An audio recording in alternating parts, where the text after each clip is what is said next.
அண்ணா IAS academy சாதனையாளர்களின் சங்கம். மாணவ நண்பர்கள் அனைவருக்கும் வணக்கம். நான் உங்கள் பொன்வேல் பாண்டியன், நடப்பு நிகழ்வில் ஆசிரியர். இன்றைய தினம் மாதத்தின் முதல் நாள் நவம்பர் 1ஆம் தேதி அக்டோபர் வரைக்கும் சூப்பரா நம்ம நடப்பு செய்திகளை ஒவ்வொரு நாளும் சிறப்பான முறையில தொகுத்து வழங்கியிருக்கோம். சரிங்களா?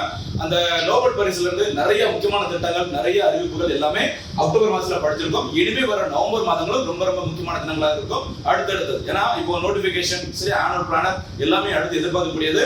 நவம்பர்ல இருந்து பெரும்பாலும் நிறைய போட்டித்தர்களுக்கு அந்த நடப்பு செய்திகளை படிக்க ஆரம்பிப்பாங்க. நவம்பர் 1ஆம் தேதி ரொம்ப முக்கியமானது.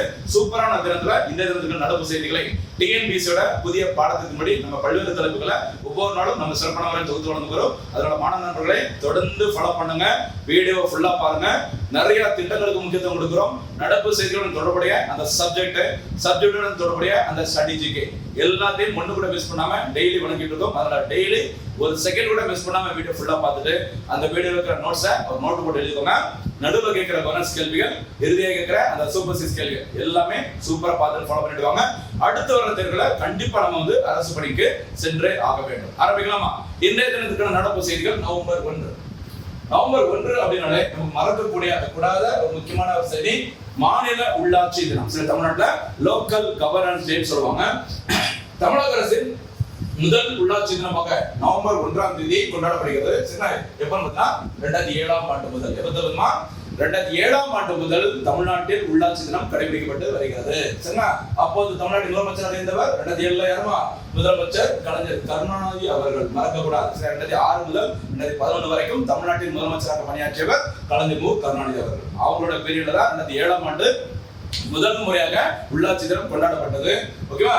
இந்த உள்ளாட்சி தினம் கொண்டாடப்பட்டனாலதான் தமிழ்நாட்டில் கிராம சபை கூட்டங்களும் நடைபெறும் சொல்லியிருக்கிறார். சரியா? தமிழ்நாட்டில் கிராம சபை கூட்டங்கள் மொத்தம் 6 நாட்கள் நடைபெறும். வழக்கமா இந்தியா முழுமைக்கு நடைபெறுகிற அந்த ஜனவரி 26, மே 1, ஆகஸ்ட் 15, அதுக்கப்புறம் அக்டோபர் 2ஆம் தேதி காந்தி. ஓகேவா? இந்த 4 நாட்கள் தவிர நம்ம தமிழ்நாட்டில் பார்த்தா இந்த நவம்பர் 1ஆம் தேதியிலும் மார்ச் 22ஆம் தேதியிலும் தமிழ்நாட்டில் கிராம சபை கூட்டங்கள் நடைபெறும்.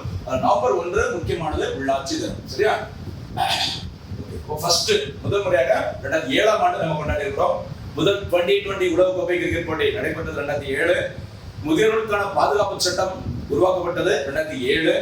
அதே மாதிரி இந்த குழந்தைகளுக்கான பாதுகாப்பு ஆணையம், National Commission for Protection of Child Rights சொல்லுவாங்க, NCPCR, அதுவும் 2007. அதே வருஷத்துல தான் தமிழ்நாட்டில் முதல் உள்ளாட்சி தினம் மறக்காதீங்க. சரியா? நவம்பர் 1ஆம் தேதி உள்ளாட்சி நாளாக மீண்டும் 2022ஆம் ஆண்டு முதல் கொண்டாடப்படும் என தமிழ்நாடு அரசு அறிவித்தது. கடைசியாக 2010ஆம் ஆண்டு திமுக ஆட்சியில் உள்ளாட்சி நாள் கொண்டாடப்பட்டது. 2007 உருவாக்கி இருக்கிறாங்க. 2007, 2008, 2009, 2010 வரைக்கும் தமிழ்நாட்டில் உள்ளாட்சி தினம் கொண்டாடப்பட்டு வந்தது. 2011ல அதிமுக அரசு ஆட்சி வந்ததுக்கு அப்புறம் உள்ளாட்சி தினம் கொண்டாடப்படவில்லை அப்படிங்கிற மாதிரி சொல்றாங்க. அதைத் தொடர்ந்து 2021ஆம் ஆண்டு 2021ல டிஎம்கே கவர்மெண்ட் வந்து மறுபடியும் இந்த ஆளுங்கட்சியா வந்தாங்க. அதனைத் தொடர்ந்து 2022ஆம் ஆண்டு முதல் மீண்டும் தமிழ்நாட்டில் நவம்பர் 1ஆம் தேதி என்ன தினமாக? உள்ளாட்சி தினமாக கொண்டாடப்பட்டு வருகிறது. சரிங்களா? தமிழ்நாடு தினம் நவம்பர் 1இல் கடைபிடிக்கப்பட்டு வந்தது. அதாவது 2019ஆம் ஆண்டு அப்போதைய அதிமுக அரசானது, சரியா, தமிழ்நாடு இப்ப இருக்கிற தமிழ்நாடு உருவான நாள் நவம்பர் 1, 1956 மொழிவாரியாக பிரிக்கப்பட்டது அப்படின்னு சொல்லிட்டு நவம்பர் 1ஆம் தேதியை தமிழ்நாடு தினமாக அறிவிச்சாங்க 2019. ஓகேவா? தற்போது தமிழ்நாடு தினமாக இந்த தினத்தில் கொண்டாடப்படுகிறது ஜூலை 18ஆம் தேதி. சரிங்களா? ஜூலை 18, அதாவது டிஎம்கே கவர்மெண்ட் இப்போ மறுபடியும் ஆட்சி வந்ததுக்கு அப்புறம் தற்போதைய முதலமைச்சர் மு க ஸ்டாலின் அவர்கள் ஜூலை 18ஆம் தேதி என்ன தினமாக அறிவிச்சிருக்கிறாங்க? தமிழ்நாடு தினமாக. அதற்கு காரணம் 1967 ஜூலை 18 அன்று தமிழ்நாடு என பெயர் மாற்றம் செய்வதற்கு அப்போதைய முதலமைச்சர் அறிஞர் அண்ணா அவர்கள் தமிழ்நாடு சட்டப்பேரவையில் தீர்மானத்தை நிறைவேற்றிய நாள் தான் அந்த ஜூலை 18. இந்த ரெசல்யூஷன் பாஸ் பண்ண அந்த ஜூலை 18 தான் தற்போது தமிழ்நாடு தினமாக கொண்டாடப்பட்டு வருகிறது. ஏற்கனவே தமிழ்நாடு தினம் கொண்டாடப்பட்டு வந்த நவம்பர் 1ஆம் தேதி உள்ளாட்சி தினமாக கொண்டாடப்படும் தொடரும் அப்படி மாதிரி அறிவிச்சுக்கலாம். முக்கியமான தினம் கோணமாக.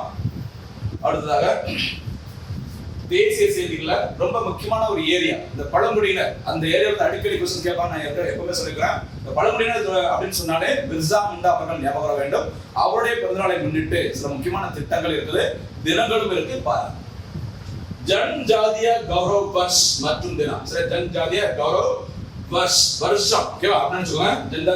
ஜன்ஜாதிய கௌரவ் வர்ஷ் மற்றும் ஜன்ஜாதிய கௌரவ் தினம். அதாவது பழங்குடியினர் பெருமைகள் தினம் அல்லது பழங்குடியினர் கௌரவ தினம் சொல்லுவோம். சரியா?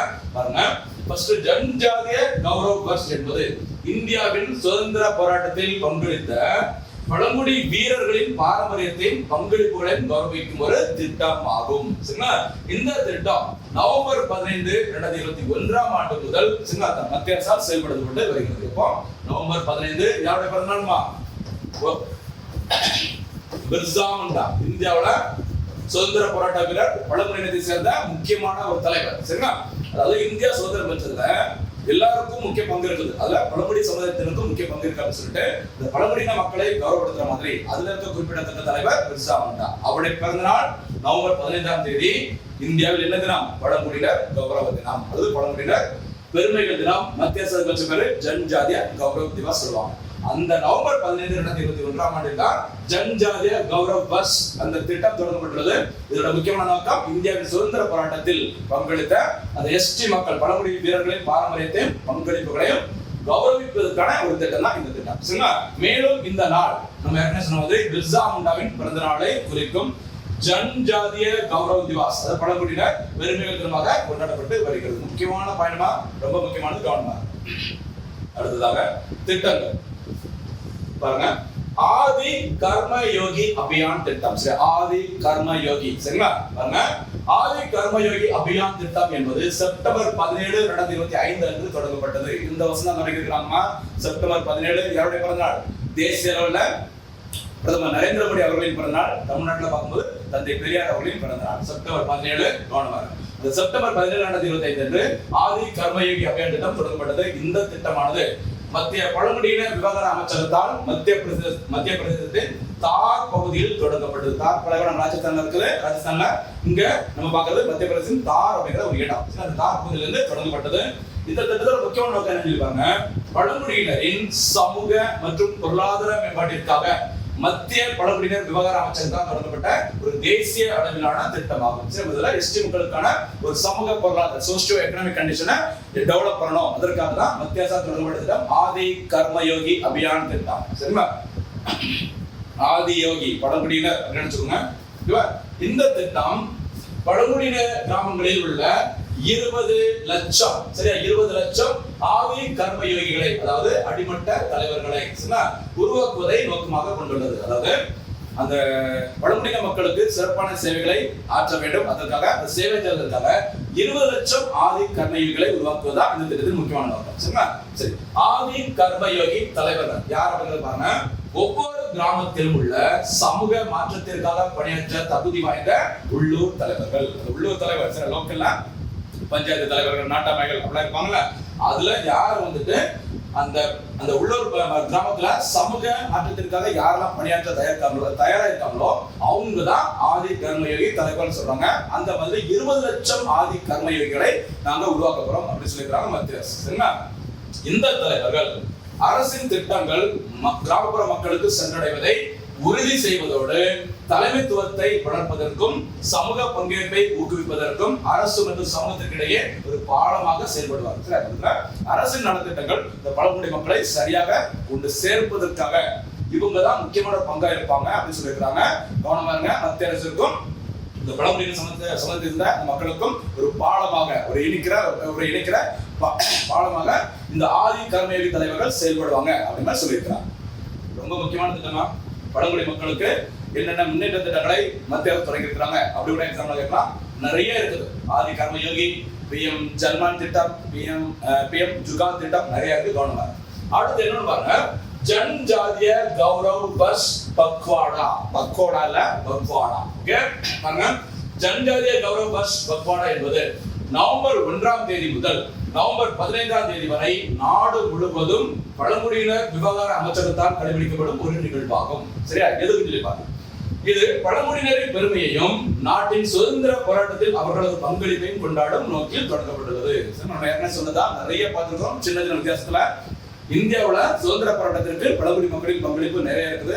அவங்களுடைய பங்களிப்பை கொண்டாடுற மாதிரி, சரிங்களா, இந்தியா முழுவதும் நவம்பர் 1 முதல் நவம்பர் 15ஆம் தேதி வரைக்கும் கொண்டாடப்படும் அந்த நிகழ்ச்சிகள் என்ன பேரு? ஜன்ஜாதிய கௌரவ் வர்ஷ் பக்வாடா மராட்டாரி. சரியா? எல்லாமே பார்த்தீங்கன்னா பிர்சா முண்டா அவர்களின் பிறந்த நாள் நவம்பர் 15. அதை முன்னிட்டு நடைபெறுகிறது. கவனமா. மேலும் இது புகழ்பெற்ற சுதந்திர போராட்ட வீரரான பகவான் பிர்சா முண்டாவின் பிறந்த நாளை குறிக்கிறது. அதை நம்ம சொல்லிட்டோம். அதே மாதிரி கல்வி நிறுவனங்கள் உட்பட நாடு முழுவதும் பல்வேறு செயல்பாடுகள் நடத்தப்படுகின்றன. கல்வி நிறுவனங்களும் சரி, எல்லா இடங்களும் சரி, இது தொடர்பான நிகழ்ச்சிகள் நடத்தப்பட சொல்லிக்கிறாங்க. இதுல உங்களுக்கு நான் ஒரு வேலை சொல்லிக்கிறேன், போனஸ் கேள்வியா வச்சுக்கோமா. சரியா? மத்திய அரசின் 2 திட்டங்கள். 1 PM ஜுகா திட்டம், அதோட விரிவாக்கம் என்ன, எந்த ஆண்டு தொடங்கப்பட்டது, பதில சொல்லுங்க. அடுத்த வீடியோ நம்ம பார்க்க போறோம். தெரிஞ்சவங்க முன்னாடியே ரெடி ஆயிட்டீங்கன்னா ஃபியூச்சர்ல ரொம்ப ஈஸியா இருக்கும். சரிங்களா? அடுத்து PM ஜன்மான் திட்டம். இரண்டுமே இந்த பழங்குடி மக்களுக்கான முக்கியமான திட்டம். என்ன வித்தியாசம், எப்போ தொடங்கினாங்க அப்படிங்கறத போனஸ் கேள்வியா பதில சொல்லுங்க. சரியாமா? அடுத்ததாக முக்கிய அமைப்புகள். அதாவது ஒரு சூப்பரான ஒரு பதிவு இந்த வீடியோல கிடைச்சிருக்கு. மக்களே, நீங்க எங்க தேடினாலும் இந்த மாதிரி செட்டா ஒரு இடத்துல உங்களுக்கு நோட்ஸ் கிடைக்குமா அப்படிங்கிற சந்தேகம் தான். இதே வேலையா தொழிலா ஃபுல்லா செஞ்சிருக்கனால நம்ம சூப்பரான ஒரு நோட்ஸ் செட்டா கிடைச்சிருக்கு. அது ஷார்ட்ஸ்ல கூட நம்ம சொல்லிருக்கோம் பாருங்க. அதாவது ஒரு அமைப்பு நிறுவனம் தொடங்கப்பட்டு 150 ஆண்டுகளை சமீபத்துல சில நிறுவனங்கள் வந்து அடைஞ்சிருக்கிறாங்க. அது பற்றி ஒரு சின்ன ஷார்ட் நோட்ஸ் மாதிரி நம்ம கொடுத்துருக்கோம் பாருங்க. சரிங்களா? ஆரிய சமாஜம் உருவாக்கப்பட்டு 150 ஆண்டுகள் நிறைவடைந்துள்ளது 2025. சரிங்களா? தோற்றம் சுவாமி தயானந்த சரஸ்வதி அவர்களால் 1875ஆம் ஆண்டில் உருவாக்கப்பட்டதான் அந்த ஆரிய சமாஜம். சரிங்களா? தயானந்த சரஸ்வதி பிறந்த ஆண்டு 1824 மறக்க கூடாது. கடைசி போன வருஷம் 2024ல 200வது பிறந்த ஆண்டு கொண்டாடப்பட்டது. தமிழ்நாடு இந்தியா லெவல்ல கவனமா இருக்கு. சரிங்களா? அது ஒரு சிறப்பு. அடுத்து ஆர்யா என்பதன் பொருள் கடவுளின் குழந்தை என்பதாகும். அனைத்து ஆன்மாக்களும் கடவுளின் குழந்தைகள் என்றும் அவை கடவுளுக்கு கீழ்ப்படிதல் உள்ளவையாக இருக்க வேண்டும் என்பதும் தயானந்தரின் கருத்துக்களாகும். சரிங்களா? ரொம்ப சூப்பரான செய்தி பார்த்துக்கோங்க. ஆர்யா என்பதன் பொருள் கடவுளின் குழந்தை, அனைத்து ஆன்மாக்களும் கடவுளின் குழந்தைகள் என்றும் எல்லா குழந்தைகளும் கடவுளுக்கு கீழ்ப்படிந்து இருக்க வேண்டும் அப்படின்னு சொல்லியிருக்காங்க. இதுதான் தயானந்த சரஸ்வதியின் அடிப்படை கருத்துக்கள் அப்படின்னு சொல்லியிருக்காங்க. சரிங்களா? தலைமை. இதன் தலைமையகம் ஆரிய சமாஜின் தலைமையகம் முதலில் மும்பையிலும் பின்னர் லாகூரில் நிறுவப்பட்டது. நோக்கம், இந்த ஆரிய சமாஜம் உருவாக்கப்பட்ட முக்கியமான நோக்கம் என்னன்னு சொல்லி தெரிஞ்சுக்கணுமா? ஆரம்ப கால இந்து வேதங்களில் கூறப்பட்டுள்ள உண்மைகளை அடிப்படையாக கொண்டு இந்து மதத்தை சீர்திருத்துவதே இதன் முக்கிய நோக்கமாகும். சரியா? என்ன சொல்லிருக்காங்க? ஆரம்ப கால இந்து வேதங்களில் என்னெல்லாம் சொல்லியிருக்காங்களோ அதுல இருக்க உண்மைகளை அடிப்படையாக கொண்டு இந்து மதத்தை சீர்திருத்த வேண்டும். அதுதான் ஆரிய சமாஜத்தின் முக்கிய நோக்கம் அப்படின்னு சொல்லியிருக்காங்க. நம்பிக்கை. சரியா? இந்த ஆரிய சமாஜத்தின் முக்கியமான நம்பிக்கை என்ன தெரிஞ்சுக்கோங்க. வேதங்கள் தவறில்லாதவை மற்றும் கடவுளின் நேரடி வார்த்தைகள் என ஆரிய சமாஜம் நம்புகிறது. வேதங்களுக்கு பயங்கரமா சப்போர்ட் பண்றாங்க ஆரிய சமாஜம். சரிங்களா? சமூக பணி. என்ன சமூக பணி சொல்லிப்பாங்க? அனைத்து மனிதர்களின் உடல், ஆன்மீக மற்றும் சமூக முன்னேற்றத்தை மேம்படுத்துவதை இந்த இயக்கம், இந்த நிறுவனம் நோக்கமாக கொண்டுள்ளது. சரிங்களா? இது வந்து ஆரிய சமாஜம். இந்த அமைப்பு உருவாக்கப்பட்டு 150 ஆண்டுகள் இந்த வருஷம் நிறைவடைந்திருக்கு. சரிங்களா? அதனால முக்கியத்துவம் வருது. கவனமாக எந்த ஒரு வரலாற்று சம்பவம் ஒரு அமைப்பு உருவாக்கப்பட்டு 100, 150, 200 ஏறி வந்ததுன்னா அதுக்கு நல்லா ஃபோக்கஸ் பண்ணுங்க. பெரும்பாலும் போட்டி தேர்வுல அது கேட்பாங்க. அடுத்து பிரம்ம ஞான சபை, தியாசபிகல் சொசைட்டி சொல்லுவாங்க. நிறுவப்பட்டது நவம்பர் 17, 1875. இந்த அமைப்பு உருவாக்கப்பட்டு எத்தனை ஆண்டுகள் தான்? இந்த வருஷம் 150 ஆண்டுகள். சரிங்களா? எங்க உருவாக்கப்பட்டதுன்னா அமெரிக்காவின் நியூயார்க் நகரில் உருவாக்கப்பட்டது பிரம்ம ஞான சபை. இது யார் வந்து ஃபவுண்டர்ஸ் அப்படிப்பாங்க? மேடம் ஹெலினா பிளவட்ஸ்கி மற்றும் கர்னல் ஹென்றி ஸ்டீவ் ஓல்காட். இந்த 2 பேரும் தான் பிரம்ம ஞான சபை உருவாக்கி இருக்கிறாங்க. நோக்கம் மனிதர்களிடையே உலக சகோதரத்துவத்தை மேம்படுத்த வேண்டும். அதுதான் இதனுடைய முக்கியமான நோக்கம். இந்த சர்வதேச தலைமையகம் 1882ஆம் ஆண்டு முதல் எங்கு செயல்பட்டு வருகிறது? சென்னை அடையாறு. சென்னை அடையாறு தான் இந்த பிரம்ம ஞான சபையின் தலைமையகம் செயல்பட்டு வருகிறது. 1882ல. ஆரம்பத்தில் 1875 எங்கு உருவாக்கப்பட்டது? நியூயார்க்கில் உருவாக்கப்பட்டது. உருவாக்குனது பிளவட்ஸ்கி மற்றும் கர்னல் ஹென்றி ஓல்காட் ஆகிய 2 பேரும் சேர்ந்து இதை உருவாக்கியிருக்காங்க. சரியா? அடுத்து என்ன ஒரு முக்கியமான அமைப்பு ஏற்கனவே பார்த்திருக்கோம். வீடியோ ஃபுல்லா பார்க்கறவங்க தெரிஞ்சுக்க தொடர்ந்து 150 ஆண்டுகள். அடுத்த அமைப்பு இந்திய வானிலை ஆய்வுத்துறை, இந்தியன் மெட்ரோலாஜிக்கல் டிபார்ட்மெண்ட். 150 இயர். இது வானிலை அவதானிப்புகள், முன்கூட்டிய கணிப்புகள், வானிலை முன்னறிவிப்புகள், நிலநடுக்கவியல் குறிப்புகள் ஆகியவற்றை வழங்கும் இந்தியாவின் முதன்மை அரசு முகமையாகும். சரி, வானிலை தொடர்பான தலைமை அமைப்பு IMD உருவாக்கப்பட்டது 1875. சரிங்களா? சரி பாருங்க, 1875ல கொல்கத்தாவில் இந்த அமைப்பு உருவாக்கப்பட்டது. இதனுடைய தற்போதைய தலைமையிடம் எங்க இருக்குது? புதுடெல்லியில் அமைந்துள்ளது. ஞாபகம் வச்சுக்கோமா? ஆரம்பத்தில் 1875 இது உருவாக்கப்படும் பொழுது எங்க தலைமையிடம்? கொல்கத்தா. சரியா? ஏன்னா நிறைய ஆர்மியோட ஹெட்குவார்ட்டர்ஸ் கொல்கத்தாவில் தான் இருக்கும். நிறைய அமைப்புகளோட தலைமையிடம் இந்தியாவோட முதல் வங்கி, முதல் அரசு வங்கி எல்லாமே கொல்கத்தா தான். அந்த வகையில IMD-யோட தலைமையிடம் ஃபர்ஸ்ட் கொல்கத்தா. அதுக்கப்புறம் தற்போது எங்கு செயல்பட்டு வருகிறது? IMD-யோட தலைமையிடம் புதுடெல்லி. அந்த தலைமையிடத்திற்கு வைக்கப்பட்டுள்ள பெயர் மௌசம் பவன் கவனமா சரி, மௌசம் பவன் ராஷ்டிரபதி பவன், ராஜ்பவன் மாதிரி இருந்து மௌசம் பவனம் ஐஎம்டி அமைப்பின் தலைமையிடத்திற்கு வைக்கப்பட்டுள்ள பெயர். தற்போது இதோட ஹெட்குவார்ட்டர்ஸ் டெல்லியில் அமைந்துள்ளது. சரிங்களா? மௌசம் பவன். அடுத்து நிர்வாகம் எந்த அமைச்சகத்திற்கு கீழ் செயல்படுகிறது சொல்லிருப்பாங்க. மத்திய புவி அறிவியல் அமைச்சகத்தின் கீழ் இது செயல்படுகிறது. ஐஎம்டியின் மண்டல மையங்கள் சென்னை, கவுஹாத்தி, கொல்கத்தா, மும்பை, நாக்பூர், புதுடெல்லி ஆகிய இடங்களில் இதனுடைய வானிலை மையங்கள் உள்ளது. Regional officers. அடுத்து இந்திய வானிலை ஆய்வுத்துறையின் தற்போதைய இயக்குனர் யார் பாருங்க, மோகபத்ரா அவர்கள். ஓகேவா? 2025ஆம் ஆண்டில் சென்னை வானிலை ஆய்வு மையத்தின் தென் மண்டல தலைவராக பி அமுதா அவர்கள் நியமிக்கப்பட்டிருக்கிறாங்க. இவ்வாறு இந்த அமைப்பிற்கு தலைவர் பொறுப்பேற்ற முதல் பெண்மணி என்ற சாதனை படைத்துள்ளவர் பி அமுதா அவர்கள் என்பது ஒரு சிறப்பான சாதனை. சரியா? அடுத்ததாக மும்பை பங்குச்சந்தை, பாம்பே ஸ்டாக் எக்ஸ்சேஞ்ச், பிஎஸ்சி சொல்லுவாங்க. பிஎஸ்சி, சென்செக்ஸ் அதே மாதிரி கூடாது. சரியா? பாத்துக்கங்க. ஆசியாவின் மிக பழமையான பங்குச்சந்தை, ஏசியாஸ் ஓல்டஸ்ட் ஸ்டாக் எக்ஸ்சேஞ்ச்னா அது சொல்லுவாங்க மும்பை பங்குச்சந்தை சொல்லுவாங்க. இந்த அமைப்பு உருவாக்கப்பட்டது 1875. அதனால இந்த வருஷம் எத்தனை ஆண்டுகள் நிறைவடைந்துள்ளது?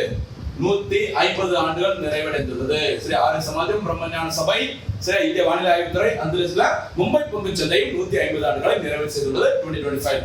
இதன் தலைமையிடம் மும்பையில் அமைந்துள்ளது. அந்த இடத்துக்கு என்ன பேர் சொல்லுவாங்க? தலால் ஸ்ட்ரீட் சொல்லுவாங்க. தலால் ஸ்ட்ரீட் அல்லது தலால் வீதின்னு சொல்லுவாங்க. கவனமா இருங்க. சரிங்களா? இது ஆசியாவின் மிக பழமையான பங்குச்சந்தை. இது தவிர ஆசியாவின் 4வது மேலும் உலகின் 8வது பெரிய பங்கு சந்தை அப்படி சொல்லிருக்காங்க. மும்பை பங்குச்சந்தையின் குறியீட்டு என்ன பேர் சொல்லுவாங்க? சென்செக்ஸ். ஓகேவா? சென்செக்ஸ் 30 அப்படி மாதிரி சொல்லுவாங்க. சரி, 30 நிறுவனங்களில் அந்த பட்டியல்கள் மும்பை பங்குச்சந்தையில இடம்பெற்றிருக்கும். சரிங்களா? சூப்பரான ஒரு நோட்ஸ் செட்டா கிடைச்சிருக்கு. மக்களை விட்டுறாதீங்க, கண்டிப்பா இதுக்கு கொஸ்டின் கேட்பாங்க. அடுத்து இதே இதுக்கான முக்கியமான ஒரு விளையாட்டு செய்தி, உலகக்கோப்பை செஸ் போட்டி 2025. சரிங்களா? 2025ஆம் ஆண்டிற்கான உலகக்கோப்பை செஸ் போட்டி கோவாவில் தொடங்கி உள்ளது. சரிங்களா? கோவாவில் தொடங்கி உள்ளது. இது 11வது பதிப்பு. 11th edition of the World Chess Championship எங்க நடைபெற உள்ளது? கோவாவில். இன்றைய தேதியில நவம்பர் 1ஆம் தேதி தொடங்கி உள்ளது. சரிங்களா? வெற்றி கோப்பையில், அந்த வெற்றி கோப்பை இந்த சாம்பியன் வழங்கப்படுகிற அந்த டிராஃபில விஸ்வநாதன் ஆனந்தின் பெயர் பொறிக்கப்பட்டுள்ளது. யாருமா விஸ்வநாதன் ஆனந்த் அவர்கள்? அவங்கள பத்தி பின்னாடி ஒரு சிறப்பான செய்தி இருக்குது, மொத்தமா பாருங்க. சரிங்களா? ஆடவர் நடப்பு உலக சாம்பியனாக இருப்பவர் டி குகேஷ் அவர்கள். சரி, கடந்த ஆண்டு சிங்கப்பூர் நடைபெற்ற போட்டியில உலகின் இளவயது செஸ் சாம்பியன் அப்படிங்கிற பட்டத்தை வென்றவர் நம்முடைய டி குகேஷ் அவர்கள். அதே மாதிரி மகளிர் நடப்பு உலக சாம்பியனாக இருப்பவர் திவ்யா தேஷ்முக் அவர்கள். 2 பேரும் ரொம்ப முக்கியமானவங்க. டி குகேஷ், அடுத்து திவ்யா. 2 பேரும் எந்த விளையாட்டுல சாதனை படைச்சிருக்காங்க? உலக செஸ் சாம்பியன்ஷிப்ல முதலிடம். அடுத்து நம்ம ஏற்கனவே சொன்ன மாதிரி விஸ்வநாதன் ஆனந்த் அவர்கள் அவங்களுடைய சாதனைகள் என்னன்னு பாருங்க. இந்தியாவின் முதல் கிராண்ட் மாஸ்டர். சரி, ஃபிடே அமைப்பு சொல்லுவாங்க. இந்த இடத்துல போனஸ் கேள்வி ஏற்கனவே பார்த்துக்கோம். ஃபிடே அமைப்பு தான், FIDE சொல்லுவாங்க. இந்த அமைப்பு இந்த வேர்ல்ட் லெவல்ல இந்த செஸ் போட்டிக்கான தலைமை கூட்டமைப்பு. இந்த ஃபிடே அமைப்பின் தலைமையிடம் ஹெட்குவார்ட்டர்ஸ் எங்க இருக்குன்றத போர்டு கேள்வி பதில் சொல்லுங்க. சரிங்களா? சரி, இந்தியாவின் முதல் கிராண்ட் மாஸ்டர் இந்த ஃபிடே அமைப்பு வழங்குகிற குறிப்பிட்ட தரவரிசை புள்ளிகளை தாண்டும் போது அவங்களுக்கு என்ன வழங்கப்படும்? கிராண்ட் மாஸ்டர் அந்தஸ்து வழங்கப்படும். இவ்வாறு இந்தியாவின் முதல் கிராண்ட் மாஸ்டர் அப்படிங்கிற சாதனை படைத்தவர் நம்முடைய விஸ்வநாதன் ஆனந்த் அவர்கள். மயிலாடுதுறை மாவட்டத்தில் பிறந்தவர். சரிங்களா? தமிழ்நாட்டை சேர்ந்தவர், மயிலாடுதுறை மாவட்டம். இது தவிர முக்கியமான சாதனை, 5 முறை உலக சாம்பியன் பட்டத்தை வென்று அரிய சாதனை படைத்தவர் நம்முடைய விஸ்வநாதன் ஆனந்த் அவர்கள். விஸ்வநாதன் ஆனந்த் சர்வதேச செஸ் கூட்டமைப்பின் துணை தலைவராக ஆகஸ்ட் 7, 2022 தேர்ந்தெடுக்கப்பட்டார். இந்த ஃபிடே அமைப்பின் துணை தலைவராக இந்தியாவிலிருந்து முதல் முறையாக தேர்ந்தெடுக்கப்பட்டுள்ளவர் நம்முடைய ஆனந்த் அவர்கள். அதுவும் ஒரு குறிப்பிடத்தக்க சாதனை. அடுத்து சர்வதேச செஸ் கூட்டமைப்பின் தலைவராக தற்போது இருப்பவர் யாருன்னு தெரிஞ்சுக்கோங்க. நம்ம துறை தலைவர் பார்த்தாச்சு, ஆர்காடி டுவார்கோவிச். சரி, ஆர்காடினா ஆர்காடு வேண்டாம். சரி, ஆர்காடி டுவார்கோவிச் 2வது முறையாக தேர்வு செய்யப்பட்டார். சென்னையில் நடைபெற்ற அந்த எலெக்ஷன்ல 2 பேரும் தலைவர் துணை தலைவராக தேர்ந்தெடுக்கப்பட்டார். அடுத்து 1992 சாதனைகள் பார்க்கலாம். விஸ்வநாதன் ஆனந்த் அவர்களுடைய சாதனை 1991, 92ஆம் ஆண்டில் ராஜீவ் காந்தி கேல் ரத்னா விருதை வென்றவர். அந்த கேல் ரத்னா விருது அப்படிங்கிறது இந்தியாவில் விளையாட்டுத்துறைக்கு வழங்கப்படும் உயரிய விருது. தற்போது இந்த கேல் ரத்னா ராஜீவ் காந்தி கேல் ரத்னா விருதானது தயான்சந்த் மேயர் தயான்சந்த் கேல் ரத்னா விருது என்ற பெயரில் வழங்கப்பட்டு வருகிறது. இந்த விருதை முதலில் வென்றவர் யார்தான்? விஸ்வநாதன் ஆனந்த் அவர்கள். எந்த ஆண்டிற்கான விருது என்பதுனா 1991, 92 அந்த காலகட்டத்திற்கான விருது. ஓகேவா? இது தவிர பத்ம பூஷன் விருது 2000 கொடுத்திருக்காங்க. சதுரங்க ஆஸ்கர் விருதை நிறைய முறை விண்ணப்பிக்கிறாங்க. 97, 88, 2003, 4, 7, 2008ல சதுரங்க ஆஸ்கர் விருது வாங்கியிருக்காங்க. பத்ம விபூஷன். பத்ம விருதுகளில் உயரிய விருது 2007ஆம் ஆண்டு வாங்கியிருக்கிறாங்க பத்ம விபூஷன் விருதினை. சரிங்களா, கவனமா அடுத்து பத்மஸ்ரீ விருது 1987ஆம் ஆண்டிலும் பெற்றுள்ளார். பத்மஸ்ரீ, பத்மபூஷன், பத்ம விபூஷன் 3 விருதை வாங்கியாச்சு. அடுத்து எதை வாங்கணும்? அடுத்ததாக பாரத் ரத்னா விருது. கண்டிப்பா என்னோட கெஸ்ஸிங் சரிங்களா, சில விஷயங்கள் கெஸ் பண்ணா சில நடக்கும், நடக்காம போகலாம், கம்பெனி போகாது. அதாவது வருங்காலத்துல பாரத் ரத்னா விருது இந்தியாவில் குடிமக்களுக்கு வழங்கப்படும் உயரிய விருதுகள் சரிங்களா, யாருக்கெல்லாம் அறிவிக்கப்படுவதற்கு வாய்ப்புகள் உள்ளது என்னோட தனிப்பட்ட ஒரு கருத்து. ஒருத்தங்க யார் நம்முடைய விஸ்வநாதன் ஆனந்த் அவர்கள், அடுத்து சர்தார் வல்லபாய் பட்டேல் அவர்கள், அடுத்து இன்னொரு கணிப்பு யாருன்னா இசைஞானி இளையராஜா. ஓகேவா, அந்த 3 பேருக்கும் அநேகமா சீக்கிரமா சரியா பாரத் விருது வழங்கப்படாமல் இது கருதப்படுகிறது. நான் நினைக்கிறேன் என்னோட கெஸ்ஸிங் பார்க்கலாம் எப்படி இருக்குது அப்படின்னு சொல்லி. சரிங்களா, ஓகே. அடுத்து விளையாட்டு திரைப்படம் கூட இன்னொரு முக்கியமானது அர்ஜுனா விருது. இந்த விருதை 1985ஆம் ஆண்டில் பெற்றவர் விஸ்வநாதன் ஆனந்த். சரிங்களா, இதுதான் சரித்திர நாயகன் விஸ்வநாதன் ஆனந்த் அவர்கள் பெற்ற முக்கியமான சாதனைகள் கவனமாக. அடுத்ததாக இடைத்தேர்தலுக்கான சூப்பர் 6 கேள்விகள். முதல் சூப்பர் 6 கேள்வி, தமிழ்நாட்டில் மாநில உள்ளாட்சி தினம் எப்போது கடைபிடிக்கப்படுகிறது? தமிழ்நாடு மாநில தினம் எப்போது கொண்டாடப்படுகிறது? அது 2வது சூப்பர் 6 கேள்வி. 3வது சூப்பர் 6 கேள்வி, பழங்குடியினர் கௌரவ தினம் எப்போது கொண்டாடப்படுகிறது? 4வது சூப்பர் 6 கேள்வி, ஆதி கர்மயோகி அபியான் திட்டம் எப்போது தொடங்கப்பட்டது? அதோட நோக்கத்தை பதில சொல்லுங்க ஒரு லைன்ல. அடுத்து 5வது சூப்பரான ஒரு கேள்வி பாத்துக்கோங்க. இந்த மாதிரி ஒரு கேள்வி நீங்க பார்க்க முடியும்னு சொல்லி பாருங்க.